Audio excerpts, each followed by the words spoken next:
Welcome back, WNST, Towson, Baltimore, and Baltimore Positive. We are positively into the silly season of the football season. We're a week out on the bye. The Ravens look as impressive as they've ever looked at 5-1, beating up on the formerly San Diego Supercharged. I just like to say that because I like to sing the song a little bit. But Dennis Koulatsos joins us now from Coons Ford. He'll be here on Thursday from 3 until 5, getting you ready. Dennis, you might be cashing the whole like Coons Ford in and just become the full-time host here while I undergo back procedures the next couple of weeks here. But so far, so good. If they keep winning, you can have all the radio you want, man. Look, if that's the case, boy, are we in trouble. But, I had stuff to do Sunday, and I taped the game, and no one at my event that I attended mentioned the Ravens. So how is that possible? You're not the only one that tells me you can do. How can you get away with this in the modern era? How's that possible?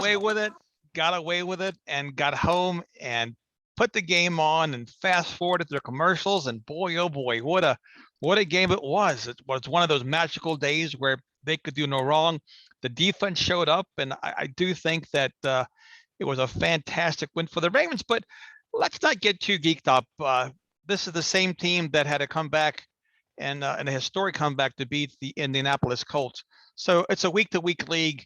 And to me, okay, they caught the Chargers on a bad day for the Chargers. Now, not taking anything away from the Ravens, but they're 5-1. You love their position, but here come the Cincinnati Bengals. So it's a week-to-week league, Nestor. Well, the Chargers thing's fascinating to me because I told Luke, and look, there's a 50-year history of this, right? Like the Chargers or any of the LA teams playing 1 o'clock East Coast, or it doesn't go well for those teams usually.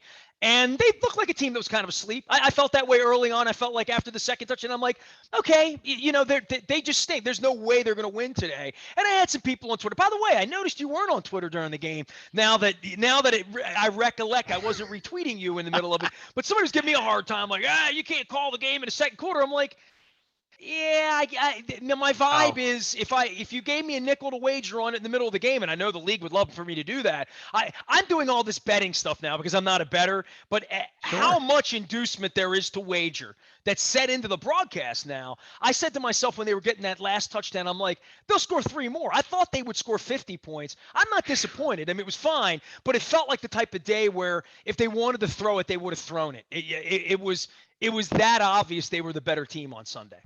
Oh, it was. And Wink Martindale, he's a type of coach. He's gonna try to dominate you and hold you to 6 points. And the Ravens were blitzing deep into the fourth quarter. Tavon Young came off the edge, for example, and knocked down Herbert. So that's who they are. That's their DNA. But it was a day where, except for a couple of interceptions and a couple of drops, they really didn't do much wrong. So not a whole lot to correct. And it was just a magical day for the Ravens. And look, the Chargers were a class. When their coach Brandon Staley went for it, 4th and 1 from the 18, you got to be kidding me, Coach. Well, Dennis, they were down 18 points. So, look, listen, Luke and I had an analytics argument about this because punting the ball away when you're already losing by 18 points probably isn't the way to go.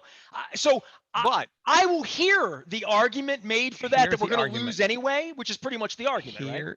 But here's the argument. You punt the ball away and you hope for a turnover, a fumble, an interception of some type. Well, you just don't concede the game in that situation with that much time left because that's what you're doing. And they were very lucky they got away with giving up only 3 to the Ravens versus 7. But to me, it was they were waving the white flag. They were done.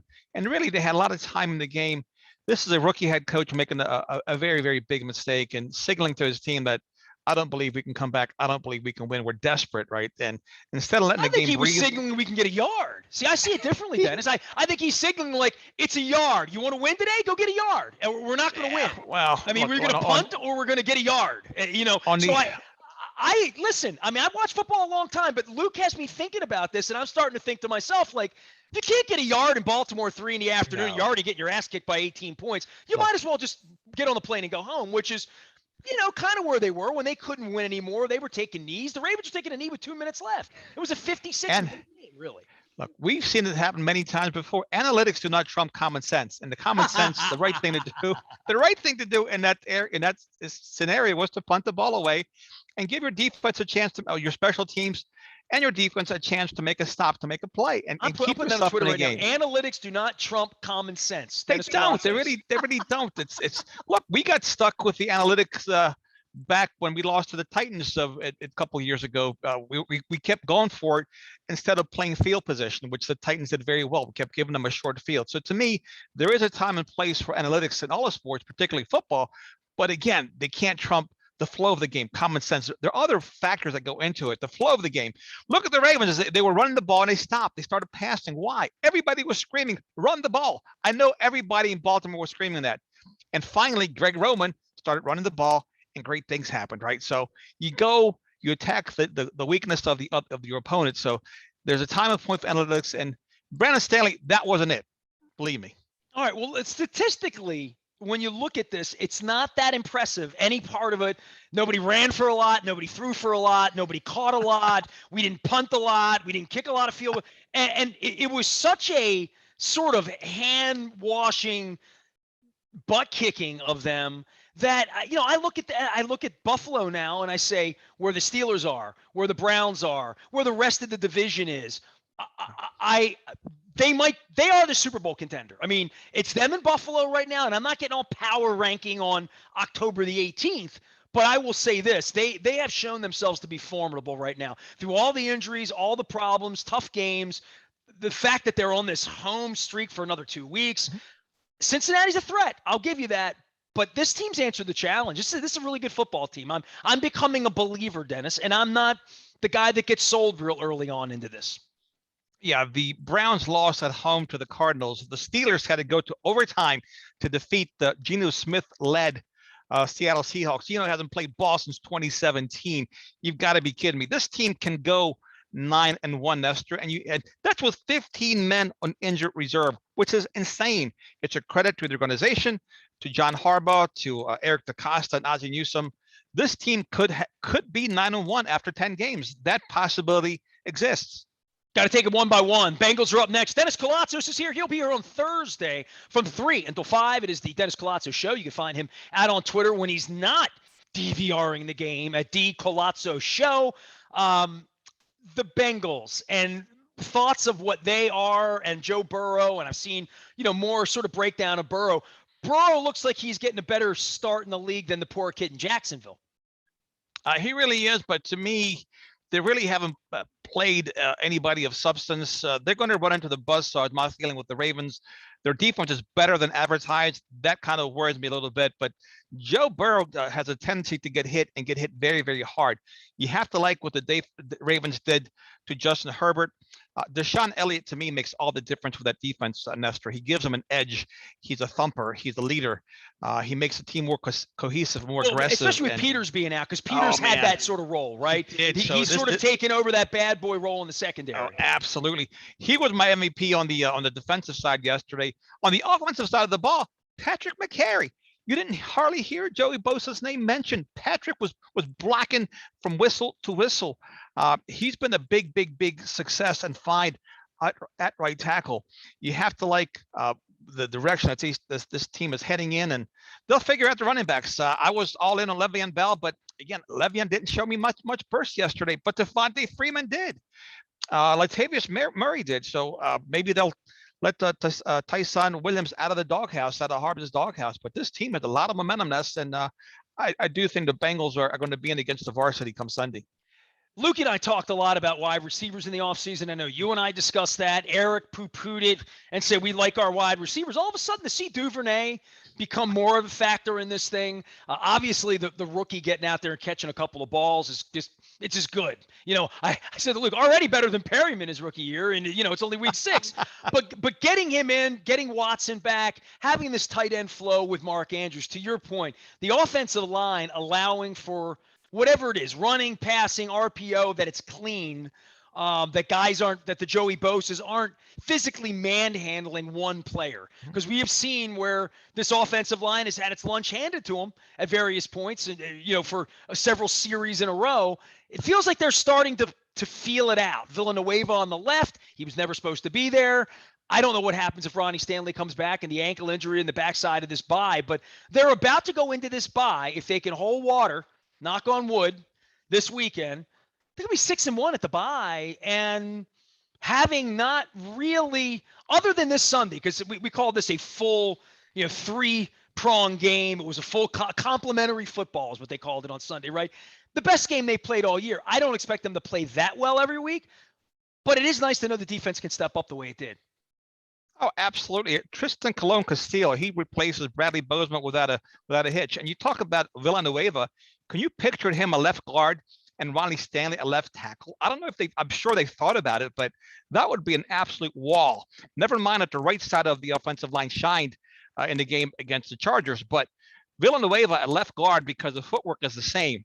I don't think is a right tackle. He pretty much has said, I'm not a right tackle. He can't make the transition. McCary has solidified that right tackle position. The left guard being a turnstile still between Ben Powers and Tyree Phillips or whoever else they want to roll in there, Nestor. I would consider putting Villanueva a left tackle and a left guard rather with Stanley at left tackle. And man, oh man, that would be a massive, explosive offensive line. Well, we saw Bozeman get, dinged up. We saw Latavius Murray get dinged up a little bit during the week. It feels like the team's been getting healthier to some degree, seeing Justin Houston out there running around and seeing getting the rookie on the field, the wide receiver is important for you with this bye coming up. This really, it feels like the season just started, right, to some degree, and it's going so well. I look at the second half here and I start to think, how are they going to get to 5 or 6 losses? And the division to me feels like it's theirs at this point. And I never would have said that, and I'm not getting cocky about it, but I don't think much of the Browns. And even though the Steelers won late in the night, and maybe I erroneously said they lost, they're not what they used to be. The Ravens are the best team in the division. That's clear to me.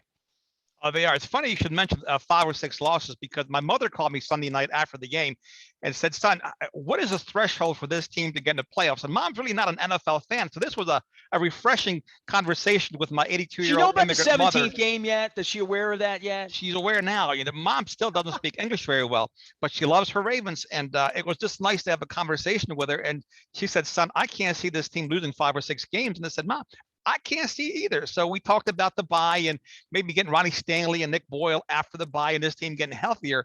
But it's a lot of fun. And that's what we love about football. It unites all of us. Doesn't matter what your background is. How old's your mom? 81? 82 years old.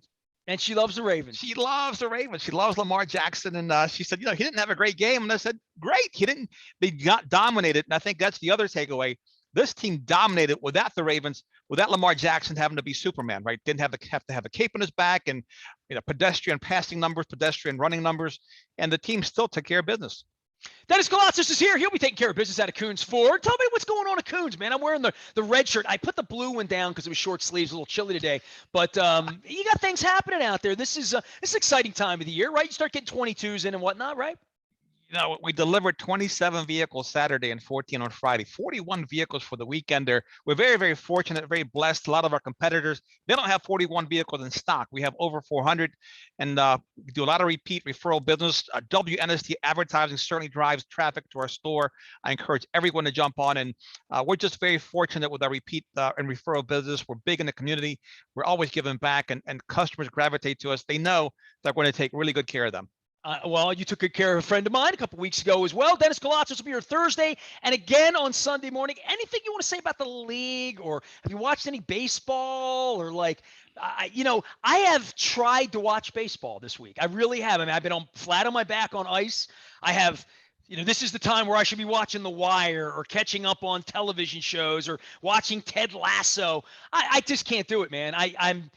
I've been in so much pain. I've been so drugged up. I've been on my back, and just sitting around watching football all day and all weekend has certainly been, I don't know what I'm going to do in the middle of the week. I got to do some radio this week, but baseball, my God, I keep putting it on 4.5-hour games.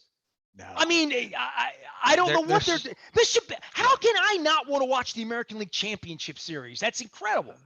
They're up against the NFL, and there's no shortage of storylines in the NFL. Whether you want to talk about Ravens or the Cardinals or the Gruden situation, its impact on the NFL, the owners, et cetera. The NFL is a 365-day a year show, and right now I do think it's everything else pales. College football is back. They're packing stadiums at 100,000 plus. That's a lot of fun.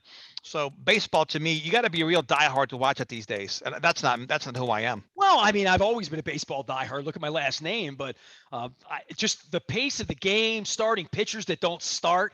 I mean, like, it's just a mishmash of something that I don't know. I don't like the Red Sox. Obviously the Astros are cheaters. You know what I mean? So there's no good guy. There's Yeah. no bad guy. The players that are involved don't, I don't cheer for them or against them. And I'm watching it for the first time in my life in my mid 50s. I'm looking at this and saying, why am I not compelled by this? I'll tell you something I am compelled by, and something I've been reading a lot about. And I know you have some thought. You called it the Gruden situation. Gruden Yeah, sent these emails 8 years ago. You know what I mean? I know. Like the fact that the league has 650,000 pieces of email and they think that they're just going to decide who they're going to execute, basically, based on these emails. I mean, clearly the Goodell thing, the fact that Gruden took shots at him, that's why he's gone. Right. Who leaked the emails? Roger Goodell leaked the emails. Who leaked the emails? Now, who else had access to these emails and how they're getting leaked? This is a really dangerous situation for the league, right? I mean, clearly somebody wanted to derail the Raiders season in the middle of the season because they could have leaked those emails in June, July, August. They waited. And Bruce Allen, ditto. And the Washington media is all in on that. And now the Washington cheerleaders, which was the beginning of all of this, which was misogyny, breaking the law, taking nude pictures of cheerleaders and sharing them through the organization. And now they're going to suppress the emails and think they're going to get away with this. I don't think it's going to. I think this is a move of arrogance that it's the most arrogant thing the National Football League's ever done, in my opinion. It seems like they're protecting Daniel Snyder and they're picking on Al Davis's son, Mark Davis. That's what it seems to me. So again, if I'm a lifelong Raiders fan, which I am not, I'm thinking they're picking on our owner, the ownership, the organization, while they're protecting the Washington franchise. And that's wrong. It's wrong on the owners. It's wrong on a number of levels. And it's selective. It's selective discrimination, I guess, for lack of a better term. All of this stuff with Jeff Pash, right, who almost became the commissioner, that the number 2 in the National Football League is in on cutting deals it's insane. You know what I mean? It's a $1 billion industry. It's insane that this is going on and that they're protecting the Redskins. And there's something about that club, man. You know what I mean? Because Snyder probably has some ish on them too. You know what I mean? This is the way all of this is working behind closed doors that, I mean, clearly they don't want Snyder in their club anymore. They want to get rid of him, but now they're doing everything they could do to protect him. At some point, the NBA didn't do anything to protect that creep that owned the Clippers once it was time to get rid of him, right? Not at all. Well, maybe Snyder and Goodell have pictures of each other. I don't know. I can't really wrap my mind around that. But they need to. It's dirty, though. You would agree it's dirty. Oh, super dirty. But we saw dirt for 13 years here in Baltimore. We had to steal another franchise's team versus being awarded one, right? They got one down in Carolina and one in Jacksonville. Who cares? Versus a diehard, blue collar town that always supported the Baltimore Colts. So we got screwed for 13 years, and we had to screw another city to get a team because it was the only way we were getting one. Well, and the league made out great with Baltimore getting a team back. They got a stadium in Cleveland. I mean, the big picture of the leverage of how all this works. But the Washington football team right now, like the fact that they're not willing to hold him to the fire is disgraceful. I mean, and look, I'm sitting here in Baltimore where the other baseball owners just turned their back on our city. I mean, one of the things that really pisses me off about baseball, Dan, is the fact that the city is deteriorated and nobody in New York at Major League Baseball has said a word. Everything they've done is to protect Angelos. Everything they've ever done is to protect Dan Snyder. And maybe that's the way it is in that little family of billionaires or whatever. But there does come a point where it's gonna flop back on you. The death of the Orioles has not been good for Major League Baseball. That's not good for baseball that the Orioles are a disgrace. It's not good for the NFL that the Washington football team's a disgrace either. And you would think at some point the NBA figured this out early on, that the only way to fix the Clippers was to get rid of the creep that owned them. You remember 50 years ago, Major League Baseball was always trying to get rid of Charlie Finley and suppressing George Steinbrenner. And, I don't know what you do with these guys when you have billionaires, you fine them $10 million for doing stuff that, quite frankly, they should be in jail for. Right, $10 million. That's a drop in the bucket for Daniel Snyder. He burns that in gas on his private jet every year. So give me a break. With the cheerleaders, they should be in jail for. That's your daughter. They should. It's a culture of criminals. And again, there's a lot of dirt with the NFL. That's unfortunate. So unfortunately, we have great ownership here in Baltimore, and go Ravens. And Ring of Honor last week. I managed to. I saw the Ring of Honor last week, and I'm like, I know him. I started texting them all. So Billick and Stover did last week. Peter Bolware will be on this week. My back notwithstanding. Hey, I appreciate your patience with my back and all the situation there. I hope everybody. Appreciate you. I hope I can get there Friday. We're going to try to do the Maryland Crab Cake Tour presented by the Maryland Lottery. Let yourself play. Trying to do that at Nick's Grandstand Grill. I owe Tommy 2 beers up there with my friends Mark Miller and Todd Schuller. We're hanging out. We'll get Leonard Raskin out hopefully this Friday. But stay tuned to our social media. You can do that. You can stay tuned to social media with Dennis as well. Koulatsos Show, the way to find him. Obviously here Thursday from 3 until 5, and again on Sunday morning. Another 1 o'clock kick on Sunday, Dan. How about that? Hey, come on. I'm not taping this one. I'm going to watch this one live. I may even go to the stadium. We'll see. I'm considering it. I know how much you like the red zone too. So, I do. It was a red zone kind of Sunday for me, flat on my back with ice, but hopefully I'll be at the game too. Thank you. Appreciate it. I don't watch the red zone when the Ravens are on though. That's a full disclosure there. Well, you can't. Yeah. You can't. You got locked in. I caught myself watching red zone at 4 o'clock, and then I realized I can just watch the Browns lose the whole time. I don't need to watch the Patriots and the Cowboys. It's all good. Dennis, we'll see you Thursday, buddy. Okay. Be well. There he goes. Dennis Koulatsos from Coons Ford, Security Boulevard. Get over there and visit, say hello, pre-loved, pre-owned. You need a body shop. You need somebody you can trust. Just give Den a call. Den will be here on Thursday from 3 until 5. All of our training camp reports, or should I say, not training camp, Owings Mills reports, brought to you by our friends at Royal Farms. Real fresh, real fast. I had a Royal Farms gift card here, right here. There you go. Royal Farms, powering me up, getting me through some fried chicken and some Western fries over the weekend. It was all Haloti Nada's fault. We are WNST, AM 1570, Towson, Baltimore, and we never stop talking Baltimore positive.